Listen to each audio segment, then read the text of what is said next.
बिस्मिल्लाहिर्रहमानिर्रहीम। हम सबक पहले आप सब बच्चों से पुराना सबक सुना जाएगा जो हमने कल पढ़ा था इंशाल्लाह, और उसके बाद हम आगे स्टार्ट करेंगे। तो उम्मीद है आप सब अपना सबक दोहरा कर आए होंगे। मैं आगाज कर रही हूँ। सन। अस्सलाम वालेकुम। वालेकुम सलाम। कैसी हैं आप? अल्हम्दुलिल्लाह, आप कैसी हो?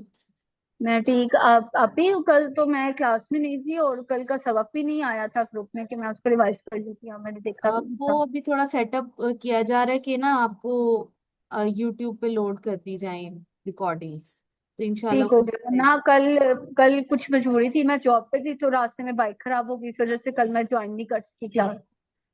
चलिए कोई बात नहीं, वो इंशाल्लाह आपको रिकॉर्डिंग मिल जाएगी, फिर आप वहां से चलिए, बहुत शुक्रिया। रिवाइज कर लेना। ठीक है, सना इलियास। जी, अस्सलाम वालेकुम। वालेकुम सलाम। आप तजवीज की तारीफ सुनाइए। अ, हरूफ का हरूफ का उनके मखरज से सिफ़ात लाज़िमा और सिफ़ात आर्ज़ा के साथ अदा करना तजवीज़ कहलाता है। शाबाश, ठीक। ओके, कंजा रूज। अब ये बताइए कि लहन कितनी किस्म का होता है और लहन का मतलब क्या होता है?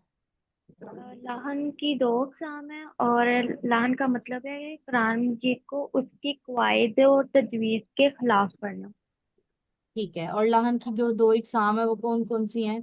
लाहन खफी और लाहन जली। और लहन जली से क्या मुराद है? लाहन जली से मुराद है कि वाजिया गलती। लाहन का मतलब होता है गलती। और लाहन जली का मतलब है कि वाजिया गलती, यानी कि मुखारत और सफ़ात लाजमा और हरकतों सकनात में गलती करने को लाहन जली कहते हैं। बारकल्लाहु फीक। हरकत सकनात में गलती करने को लहन जली कहते हैं। सना बतूल। अस्सलाम वालेकुम। बताइए। वालेकुम अस्सलाम। कि लहन जली की कितनी इकसाम है और उसमें से दो बयान करें। लाने जली में जो होता है ना, ये मखा उसमें सिफाते जो लाजमा होती है और उसकी हरकत सकनात में, और इसमें जो गलती होती है वो मखा यानी लहने जो ठीक है, होती है जली होती है। की हो सकती है। इसकी पांच इकसाम की होती हैं। सबसे पहले तो हरूफ को बदल के पढ़ना, हम्म। और उसके अलावा जो है दूसरी जो है कि हरूफ की मिकदार को बढ़ा कर पढ़ना या उसको घटा कर पढ़ना। और इसके हाँ, अलावा जो है मुतहर्रिक को साकिन पढ़ना और साकिन को मुतहर्रिक करके चलिए पढ़ना। ठीक, जज़ाक। एक मिनट वेट कीजिएगा।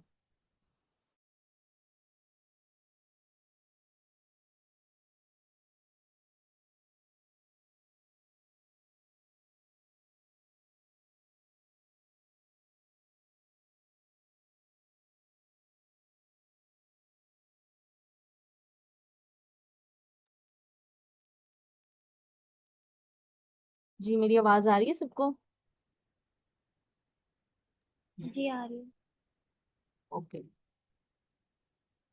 अच्छा, इसके बाद दीबा खालिद, आप बताइए। तीन तरह की लहन जो है वो सना बतूल ने बताए हैं, आप बाकी दो इकसाम बताइए। अस्सलाम वालेकुम। वालेकुम अस्सलाम। मैं मिस दीपा खालिद बोल रही हूँ। कल हमारी लाइट नहीं ना आ रही, तो मैंने लेक्चर से लिया नहीं, मुझे नहीं आता। अच्छा चलें, ठीक है, लेकिन नेक्स्ट टाइम आपने आप इंशाल्लाह लेक्चर आपने कहा था भेज देंगे, तो आप भी भेजेंगे। रिकॉर्डिंग भेज देंगे। फिर भी आपने अपनी क्लास लाजमी अटेंड करनी है, अपनी अटेंडेंस का ख्याल रखना है। और जो क्लास में ठीक है। पढ़ा होता है उसमें आपके पास मौका होता है सवालों जवाब का, और टीचर से इस्लाह कराने का। तो आपने क्लास हम्म, मिस नहीं करनी, बेशक आपके साथ रिकॉर्डिंग शेयर की जाएगी, लेकिन क्लास मिस नहीं करनी है आपने। चलिए ठीक है, चलिए फिर थैंक आज यू। हम अगले सबक की तरफ चलते हैं। आज हमने पढ़ना है दांतों का बयान। इसका हम थोड़ा सा ओवरव्यू कल हमने स्टार्ट कर दिया था। दांतों का बयान। हम अक्सर अल्फाज जो की अदायगी जो है वो अपने मुंह से करते हैं, और इसमें जबान और दांतों का एक बहुत मेजर उसमें कंट्रीब्यूशन होता है। तो जैसे कि मैंने आपको कल बताया था कि इसमें यहाँ पे अरबी में उसकी स्पेसिफिक टर्म्स होंगी, उसका अपना एक इस्तेलाह होगी। आप आपने उन नामों को याद रखना है और उन्हीं नामों के जरिए फिर आगे हम मखारिज को याद करेंगे। ठीक है। अब जो 32 दांत हैं उनकी उन्होंने उनकी डिवीजन की है और हर दांत के आपको नाम बताए हैं। सबसे पहले सामने के चार दांतों को सनाया कहते हैं। अब सामने के चार दांत किस तरह, ऊपर के सामने वाले ऊपर वाले दो दांत और सामने वाले नीचे वाले दो दांत। ठीक है, जिनको रैबिट टीथ भी कहते हैं ना, जिस तरह खरगोश के वो जो बहुत आगे करके क्लियर दांत होते हैं, वो सामने के जो दो दांत हैं ऊपर और नीचे दोनों मिला के चार हो गए। इन दो दांतों को, सामने के दो दांतों को सनाया कहते हैं। ठीक है। सनाया जो है ना वो उर्दू में अगर आपको मैं इसको थोड़ी मिसाल दूं रिलेट करने के लिए, जैसे सानी लफ्ज होता है ना, जिसके कहते हैं इसका कोई सानी नहीं, इस जैसा कोई दूसरा नहीं, तो दूसरा दो मतलब होता है सनाया का। सामने के दो दांत और नीचे और ऊपर वाले, ऊपर वालों को उलिया और नीचे वालों को सुफला, नीचे वालों को सुफला और ऊपर वालों को उलिया। यहाँ बुक में सल्फा लिखा हुआ है, वो करेक्शन किया है सुफला, सुफला। नीचे वालों को सुफला और ऊपर वालों को उलिया। तो ये क्या हो गया, सामने के ऊपर वाले दो दांत सनाया उलिया और सामने के नीचे वाले दो दांत सनाया सुफला। ठीक है। अब हमने सनाया से ना लेफ्ट और राइट मूव करना है। ठीक है, एक साथ अगर हम सनाया के बिल्कुल साथ वाले राइट दांत की बात करेंगे तो वो लेफ्ट दांत की बात भी हो रही होगी। ठीक है। सनाया के साथ एक एक दाएं बाएं ऊपर नीचे चार दांत हो गए। देखो, सनाया के लेफ्ट पे एक दांत, सनाया के राइट पे एक दांत ऊपर, दो दांत ऊपर, और इसी तरह सनाया के नीचे वाले सनाया सुफला जो है उनके भी राइट लेफ्ट पे एक एक दांत, चार दांत हो गए टोटल। इनको रुबाई कहते हैं। ठीक है, रुबाई का मतलब भी चार होता है। रुबाई के साथ दो दो ऊपर नीचे दाएं बाएं दांतों को अन्याब कहते हैं। पहले हमने सनाया के साथ साथ एक एक दांत को काउंट किया था, अब उससे नेक्स्ट दो दांतों को काउंट कर रहे हैं हम। ठीक है, रुबाई से नेक्स्ट। अब आप सामने वाले दांतों को दो को याद रखो, उसके साथ वाला हमने एक दांत काउंट कर लिया है और उसके साथ अगले दो दांत काउंट कर रहे हैं। अब अन्याब कहते हैं। अन्याब वो दांत होते हैं जो नोकीले दांत होते हैं ना, उनको अन्याब कहते हैं। ठीक है, जो नोकीले दांत होते हैं उनको कहते हैं अन्याब। अब हमारे पास कितने दांत हो गए, चार दांत हो गए सनाया, जो दो ऊपर और दो नीचे हैं। फिर चार दांत हो गए रुबाई, जो दो ऊपर राइट लेफ्ट और दो नीचे राइट लेफ्ट है सनाया से। ठीक है, टोटल आठ हो गए। फिर इसके बाद दो रुबाई के साथ दो दो, मतलब चार ऊपर और चार नीचे, आठ ही हो गए। आठ और आठ, 16 दांतों की बात हम कर चुके हैं। यहां तक सबको क्लियर है? जी। आप चैट यूज कर सकते हैं, चैट में मैसेज करते हैं कि आपको क्लियर है। ओके। अन्याप के साथ चार ऊपर नीचे दाएं बाएं एक एक दाढ़ों को जवाहिक कहते हैं। ठीक है। अब जो दो अन्याप के दांत हैं उनसे पीछे एक दांत राइट लेफ्ट दोनों साइडों पर और नीचे भी राइट लेफ्ट दोनों साइडों पर, चार टोटल दांत जवाही कहते हैं। इन वहां वो ये पहली पहली दाढ़ें होती हैं और इनको जवाही किस लिए कहते हैं कि जब आप अपनी फुल स्माइल देते हो ना, तो ये यही वाली दाढ़ नजर आती है, इससे आगे दांत नहीं दिखते। ठीक है, तो ये वो वाली दाढ़ है जो हंसते हुए दिखती है। जवाही जो है ना वो अ, हंसने से, अरबी का जो लफ्ज हंसने के लिए है उससे निकला है जवाही। जवाहिक के साथ साथ तीन तीन दाएं बाएं ऊपर नीचे 12 दाढ़ों को, जो लास्ट तीन दाढ़ें बच गई, चार दाढ़ें होती हैं, तो जो लास्ट, नो अभी अभी और भी दाढ़ें आएंगी। जो अ, इसके साथ जो तीन तीन दाढ़ें हैं दोनों साइडों पर, तीन राइट तीन लेफ्ट, तीन नीचे भी इसी तरह राइट लेफ्ट, ये 12 दाढ़ें, इनको तवाहिन कहते हैं। और बिल्कुल जो आखिर वाली दाढ़ है जिसको अकल दाढ़ कहते हैं हम, ठीक है, उस दाढ़ उन उन वो जो चारों साइडों पे होगी ऊपर नीचे दाएं बाएं, उसको नवाजिस कहते हैं। ठीक है, ये तो सिंपल दाढ़ों के दांतों के नाम है, इनको आपने इसी तरह याद करना है। यहाँ पे एक आपको इस तरह ये कुल मिला के, अब इसमें से जवाहिक, तवाहिन और नवाजिस, ये जो हैं ये दाढ़ें हैं और बाकी सब दांत हैं। दाढ़ों का कलेक्टिवली नाम है अजरास। ठीक है, जवाहिक, तवाहिन और नवाजिस, कलेक्टिवली इनको अजरास कहते हैं। इसमें से 12 दांत और 20 दाढ़ें हैं। चलिए आगे, अब यहाँ पे आपको ये इससे समझ आएगा। ये दो तो हो गए सामने के दांत, जो बिल्कुल सामने होते हैं। ठीक है, अब रुबाई, यहाँ एक सनाया के इस तरफ, एक सनाया के इस तरफ, इसी तरह ऊपर वाले जबड़े में भी इसी तरह होगा। ठीक है, इसके बाद ये जहाँ कुचली लिखा है ये रुबाई है। वो अन्याब है, जो कि आ, नोकीला दांत होता है। ये एक इस तरफ होता है राइट पे, एक लेफ्ट पे। ठीक है, उसके बाद ये पहली दाढ़ जो हंसते हुए दिखती है, इसको जवाहिक कहते हैं। इसके बाद 1 2 3 ये 3 दाढ़ें तवाहिन, और लास्ट वाली अक्ल दाढ़ नवाजिस। और सेम इसी तरह ऊपर वाले जबड़े में भी, ये आपको उन्होंने साइड व्यू भी दिया है यहाँ पर, कि यहाँ से ये सामने के 2 दांत हैं, ये एक नोकीला दांत, इसके बाद रुबाई है, ये सामने के दांत एक नजर आ रहा है ना, इसके बाद रुबाई, ये नोकीला दांत, अन्याब, जवाहिक, 3 तवाहिन और लास्ट वाला नवाजिस। अब ये तवाहिन, नवाजिज, ये सब जो हैं ये प्लूरल फॉर्म में वर्ड्स लिखे हुए हैं। उनका सिंगुलर जैसे जाहिका, तवाहिन तो है ही ज्यादा ना, 3 है। और बाकी ये अलग अलग। नवाजिज का सिंगल नाजिज। ठीक है, अजरास का सिंगल जर्स, रुबाई का सिंगल रुबाइया। सो ये इनके दांतों के नाम हैं, ये आपने एज इट इज याद करने हैं और इनकी लोकेशन को भी जहन में रखना है। ओके जी, अब आता है मेन चैप्टर, मखारिजुल हरूफ। जिन जगहों से हरूफ अदा होते हैं उनको मखारिज कहते हैं। ठीक है, कुल मखारिज 17 हैं, लेकिन हमने ये पढ़ा था कि हरूफ तो 29 है, हरूफ तहजी तो 29 है।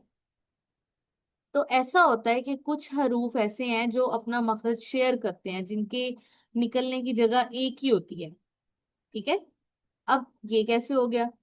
29 हरूफ की आवाज तो एक दूसरे से अलग है। ठीक है, तो वो अगर एक मखरज से निकल रहे होंगे तो आवाज कैसे सेपरेट होगी? वो इसका इस तरह होता है ये, कि इनमें इतना माइनर डिस्टेंस होता है कि आप उसको एक दूसरे उस पोर्शन को अलग नहीं कर सकते। कि फॉर एग्जांपल अगर कोई हर्फ है, मिसाल के तौर पे एक हर्फ है, जैसे यहाँ पे आपके सामने लिखा हुआ है आइन और हा। ठीक है, ये हलक के बीच से अदा होगा। तो आइन और हा के निकलने में इतना कम फर्क होगा उनके पॉइंट्स में, कि हम उन उसको हलक के बीच के पॉइंट से अलग नहीं कर सकते, हम कोई सेपरेट पॉइंट उसके लिए नहीं बयान कर सकते। यानी कि वो अपने पॉइंट पर इतने बिल्कुल ही कम फासला उनका है, एक दूसरे से बिल्कुल कम फर्क है, कि हम उसे एक दूसरे से अलग बयान नहीं कर सकते। इसलिए वो हम एक ही मखरज बयान करते हैं, लेकिन उनकी आवाजें अलग अलग होती हैं। अच्छा जी, 17 हरूफ जैसे अलिफ वाव या, बहालत मद्दा, मुंह के खाली हिस्से से, उन्हें मद्दा कहते हैं। बहालत मद्दा क्या होगा, उन्होंने नीचे हाशिए में बयान किया हुआ है। ये देखें, हाशिया नंबर 1 में देखें, अलिफ साकिन बे झटके, माँ कबल फतहा हो, जैसे हाला। ठीक है, इसमें कैसे पता चलेगा अलिफ मद्दा है? कि अलिफ से पहले जबर आ रही हो, अलिफ खाली हो, और उससे पहले अलिफ साकिन बे झटके का मतलब है कि खाली अलिफ, जिसके ऊपर कोई जबर जेर पेश ना हो, हरकत ना हो किसी किसके ऊपर, ना उसके ऊपर ना उसके ऊपर साकिन मुशद्दद और हरकत किसी किस्म की ना हो। अलिफ खाली हो उसको साकिन बे झटके कहते हैं, और उससे पहले फतहा मतलब कि जबर हो। वाव साकिन मा कबल जम्मा हो, जैसे कूलू, वाव साकिन है और उसके पीछे पेश है, जम्मा पेश को कहते हैं। या साकिन मा कबल कसरा हो, या साकिन उससे पीछे कसरा मतलब जेर हो। ठीक है, तो ये हरूफ मद्दा की डेफिनेशन है। और हरूफ लीन अभी आगे आएंगे जब इंशाल्लाह ताला कुछ का तारुफ होगा। इसके बाद उन्होंने हरूफ हल्की बयान किए हैं जो हलक से अदा होते हैं। हमजा हा हलक के आखिर से, जो सीने की तरफ है। हलक का वो हिस्सा जो सीने से मिला हुआ है, यानी कि हमारी जहाँ गर्दन खत्म होती है और हमारी चेस्ट कैविटी स्टार्ट होती है, बिलो आर शोल्डर्स, हमारे शोल्डर से नीचे, वहां से वो वाला जो हिस्सा है, वहां से हमजा और हा अदा होते हैं। फिर हलक के दरमियानी हिस्से से, जहाँ पे कव्वा होता है, गले का कव्वा होता है हलक के दरमियान से बिल्कुल, वहां से आइन और हा अदा होते हैं। हलक के शुरू से जो मुंह की तरफ है, इन 6 हरूफ को हल्किया कहते हैं। गाइन और खा हलक के बिल्कुल वहां से, जहां से हमारी हमारी चिन के नीचे जो पॉइंट है ना, हलक का गले का जो पॉइंट है हमारी चिन के बिल्कुल नीचे है, लेकिन वो अंदर डीप है थोड़ा। जब आप उसको पढ़ोगे तो फिर आपको अंदाजा होगा। अच्छा, अब आपने इनको टेस्ट कैसे करना है? आपको पता है कैसे चलेगा कि मेरी हलक की में मेरी आवाज उसी पॉइंट से निकल रही है जो कि मैंने मखरज में पढ़ा है? तो उसका तरीका ये होगा कि आप इन हरूफ को साकिन कर दोगे और उसके शुरू में मुतहरिक हर्फ शामिल करोगे। मिसाल के तौर पर, जैसे हमने अगर हमने फा का मखरज फॉर एग्जांपल देखना है कि फा का कैसे मखरज पता चलेगा, तो हम क्या करेंगे? फा को साकिन करके उसके शुरू में मुतहरिक हर्फ कोई भी लगा देंगे। अभी मैंने हमजा जबर आ लगा दिया, ठीक है। अब आप इसको पढ़ोगे अह, तो आपको महसूस होगी ये आवाज वहां पे रुकेगी जो इसका मखरज बयान हुआ है, ठीक है। अह, सब अपने पास इसकी प्रैक्टिस करें, चेक करें इसे, और चैट में बताएं कि क्या आपको महसूस हुआ है कि ये हलक के उस पॉइंट पे आ रही है आवाज जहां पर, जहां से बिल्कुल गले का स्टार्ट हो रहा है। ये गले का कव्वा जो है उससे पीछे, पीछे वाले हिस्से से।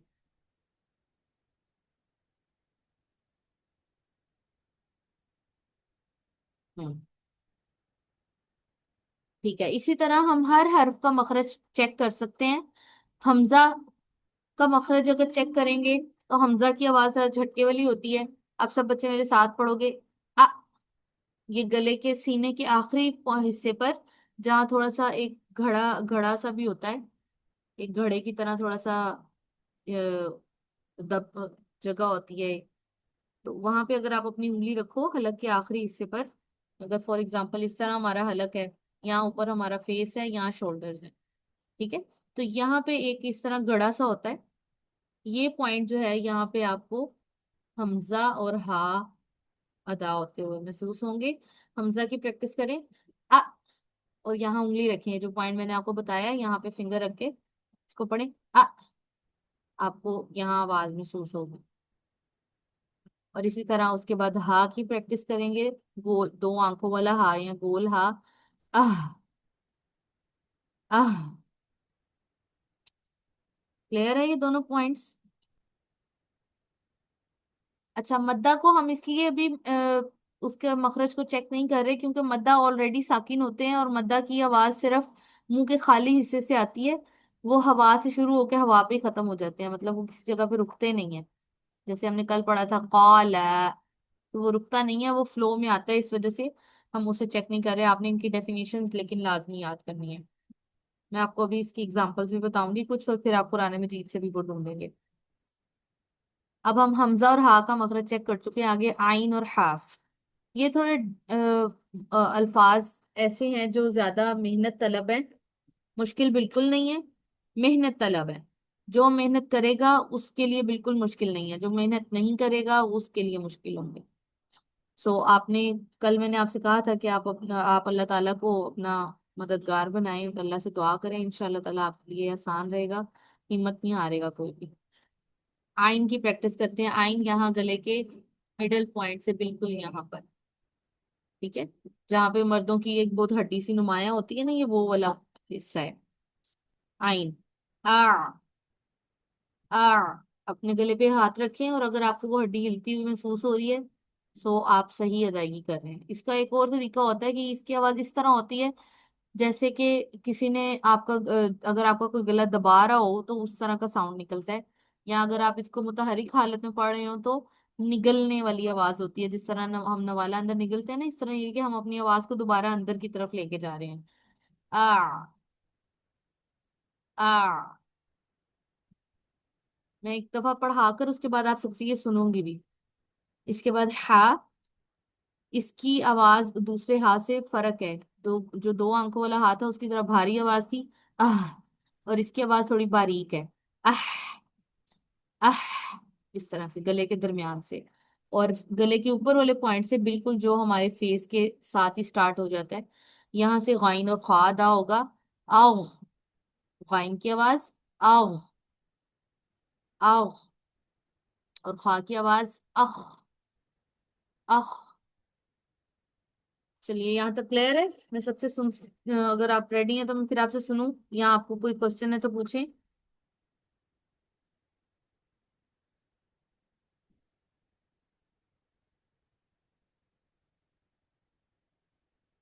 जी। किसी का कोई सवाल, या सब क्लियर है? ठीक है, फिर वन बाय वन अब अपने माइक खोलेंगे और आप मुझे ये जो अभी हमने प्रैक्टिस की है ये बताएंगे। चलिए सबसे पहले कंजारूज। जी। जी कंजा, आप हमजा की आवाज की अदायगी करके दिखाइए। आ आ हमजा। आ। आ आ। थोड़ी सी झटके आ वाली आवाज है। आ। आ आ बिल्कुल स्ट्रेट आवाज नहीं होनी, थोड़ी सी झटका देना है अपनी आवाज को। आ। के आ हम्म। ठीक है। आ ठीक है, हा की भी इसी तरह, हा गोल आंखों, दो आंखों वाला गोल हा। हा उसे भी उसी पॉइंट से आह। हा आ आह। आ आह। आ हम्म। जिस तरह आ उर्दू में भारी हरूफ होते हैं ना, जिस तरह जी भालू, झंडा, छे, आठ, होते हैं ना ये, उस तरह की जी भारी आवाज होती है इस गोल हा की। आह। आ हम्म। आह। आ आ आवाज को गले में जाने देना है आपको, आवाज को मुंह में नहीं रखना। ठीक है। जी तो ये हलक से अदा होने वाला हर्फ है तो उसकी आवाज गले से आनी चाहिए, मुंह से नहीं आनी चाहिए। मुंह से तो जाहिर है कि पास होके गाएगी, बट स्टार्ट वहां से होनी चाहिए जहां इसका मखरज है। ठीक है, सना ठीक है। बतूल। जी आप पढ़ो गाइन और खा की आवाजें, उनके मखरज से अदा करें। आह, हम्म। ये खा हो गया। और गाइन गाइन। गाइन गाइन खा। हम्म। नहीं इस तरह नहीं, मुतहरिक, मुतहरिक हालत में नहीं, साकिन हालत में पढ़े। आख।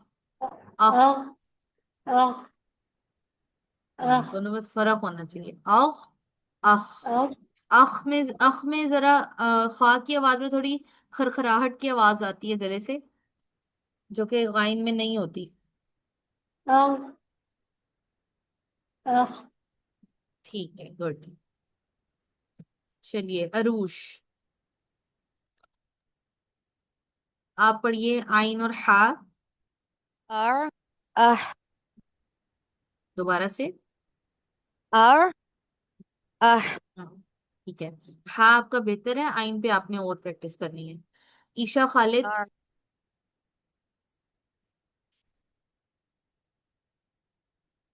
आ,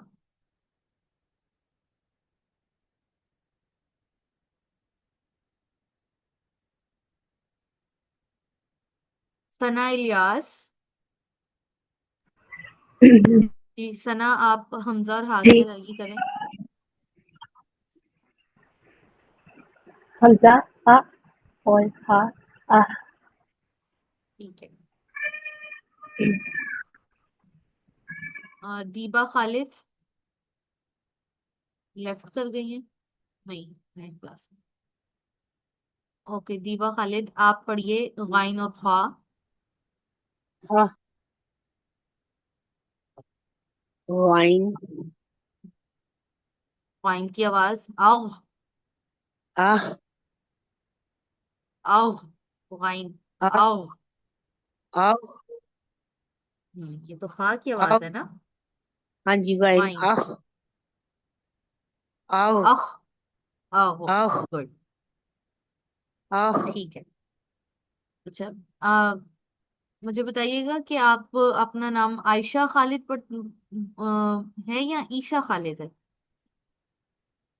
इश, क्योंकि आपका माइक म्यूट है।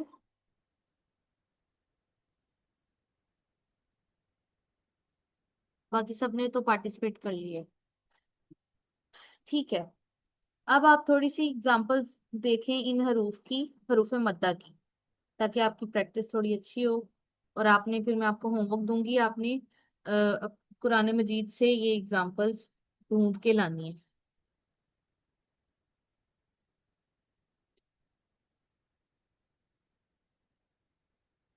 अच्छा जी। फॉर एग्जाम्पल अलिफ हम देखते हैं। अलिफ कैसे बनता है मद्दा? अलिफ खाली, इस तरह का बिल्कुल खाली अलिफ, जिसके ऊपर कोई हरकत या साकिन कोई अलामत मौजूद ना हो। लेकिन मद्दा वो हो सकता है, क्योंकि उसके वो उसका नाम है ना मद्दा, उसमें कुछ कंडीशंस पे मद आ सकती है, हमेशा नहीं होती उस पे मद। और इससे पहले जबर हो, और जबर को अरबी में फतहा कहते हैं। ठीक है। यहाँ पे वो आपको डेफिनेशन में दो चीजें सिखा रहे हैं। एक तो वो आपको जबर जेर पेश के अरेबिक नाम सिखा रहे हैं, और साथ ही आपको अलिफ मद्दा, वाव मद्दा, या मद्दा की डेफिनेशन भी सिखा रहे हैं। ठीक है। जबर को कहते हैं फतहा। अलिफ साकिन बगैर झटके। ये उन्होंने क्यों कहा है, इसकी थोड़ी सी आपको वजाहत कर देती हूँ मैं। असल में जो हमजा है ना, वो जब उसके ऊपर जबर जेर पेश आती है, तो बाज औकात उसको अलिफ की शक्ल में भी लिखा जाता है, बल्कि मोस्टली उसको अलिफ की शक्ल में लिखा जाता है। अलिफ जेर, अलिफ पेश, इन सबको हमजा कहा जाता है। ठीक है। और अगर अलिफ के ऊपर साकिन है तो भी इसे हमजा कहा जाता है। तो इस अलिफ को बेझटके कहने की वजह क्या है? अलिफ साकिन बेझटके कहने की वजह, क्योंकि ये वाला जो अलिफ साकिन है, ये असल में हमजा साकिन है, और हमजा साकिन हमेशा झटके से पढ़ा जाता है। ठीक है। इस वजह से उन्होंने इस अलिफ के साथ ये क्लियर किया है कि वो अलिफ मद्दा बनेगा जो बेझटके होगा, जिसके ऊपर जज्म भी नहीं होगी। ठीक है, खाली अलिफ।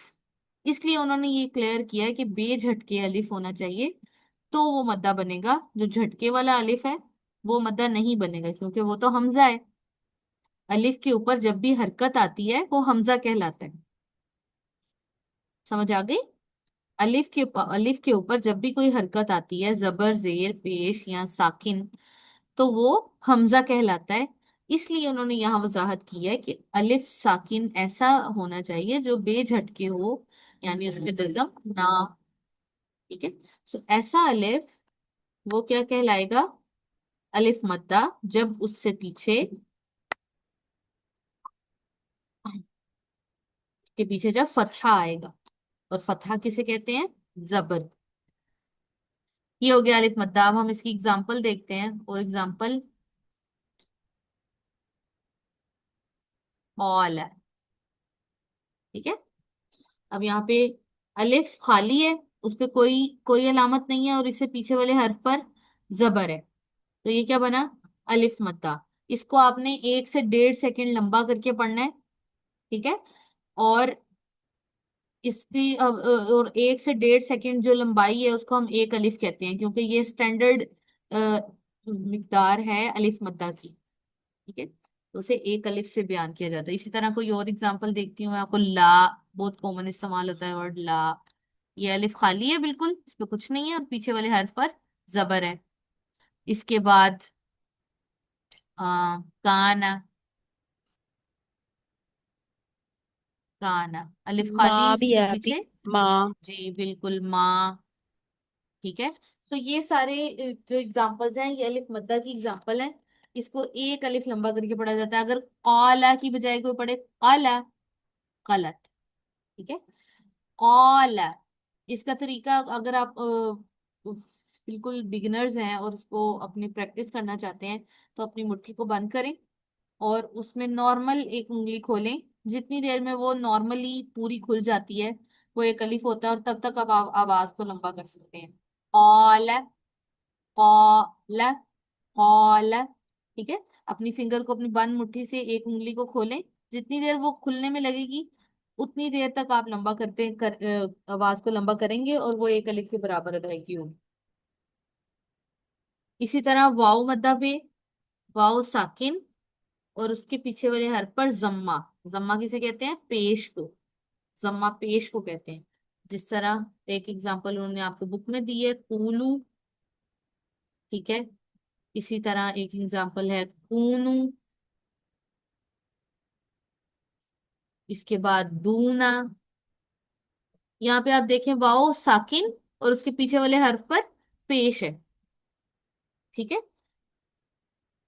इस तरह से ये वाओ मद्दा बन गया। और अब या मद्दा होगा, या साकिन पीछे वाले हर्फ पर कसरा। कसरा कहते हैं जेर को। जैसे कि फी। ठीक है। और गैरी कल आपने पढ़ी थी, लहन में एग्जांपल पढ़ी थी गैरी।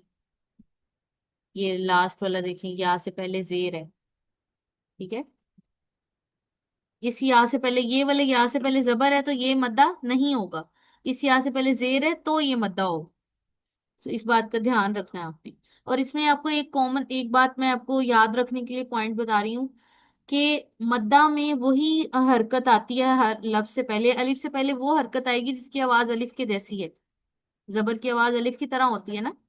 जैसे बा जबर बा, और अगर हम उर्दू में मिसाल लो, बा जबर बा और बा अलिफ बा, तो हर्फ से पहले वही हरकत आती है जिसकी आवाज उससे मिलती होती है। वाव से पहले पेश आती है क्योंकि पेश से पहले वाव, पेश और वाव की आवाज आपस में मिलती है। या से पहले जेर आती है क्योंकि या और जेर की आवाज आपस में मिलती है। तो जब मिलती हुई आवाजें एक साथ आ जाएंगी तो वो डबल साउंड हो जाएगा। ठीक है। और उसको फिर एक अलिफ के बराबर लंबा करके पढ़ना है। अब आपका होमवर्क ये है कि आप कुरान मजीद से हरूफ मद्दा, तीनों हरूफ मद्दा की पांच पांच मिसालें ढूंढेंगे। वो कल मैं आपसे पढ़ के आपने मुझे सुनानी है बिल्कुल सही तरीके से, जैसे अभी मैंने आपको प्रैक्टिस करवाया है। और ये जो आज हमने 6 हरूफ का मखारिज पढ़ा है, हरूफ हल्की, इनके मखरज को इनके नाम के साथ याद करना है। यानी कि इन 6 हरूफ को, 6 हरूफ हरूफ हल्कियां हैं, वो ये हरूफ हैं, और फिर आप एक एक हर्फ का मखरज बताएंगे। कोई कंफ्यूजन? होमवर्क में कोई कंफ्यूजन है तो पूछ सकते हैं आप। अस्सलाम वालेकुम। वालेकुम अस्सलाम। आप ही होमवर्क एक बार दोबारा रिपीट कर दो। जी मैं बताती हूँ आपको।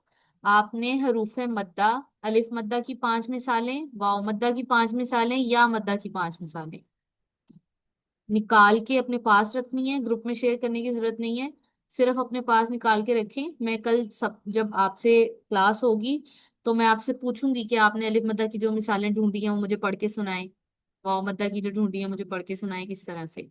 और बाकी जो हरूफ हल्की, 6 हरूफ का मखरज हमने आज पढ़ा है, उनको आपने जुबानी याद करना है। इन 6 हरूफ को नाम के साथ, इनको हरूफ हल्की कहते हैं। इनके और ये जिस जगह से अदा होते हैं वो हर जगह आपने बतानी है और इसको प्रॉपर अदा करके सुनाना है। ठीक है, क्लियर? मैंने पूछना था, ये जो पीछे पिक्चर उन्होंने दी हुई है, जी वहां से एक दफा आप दोबारा थोड़ा सा रिपीट कर देंगे? चलें, ठीक है मेरे भाई, आपको रिपोर्ट होगी। अच्छा, किसी और का कोई क्वेश्चन?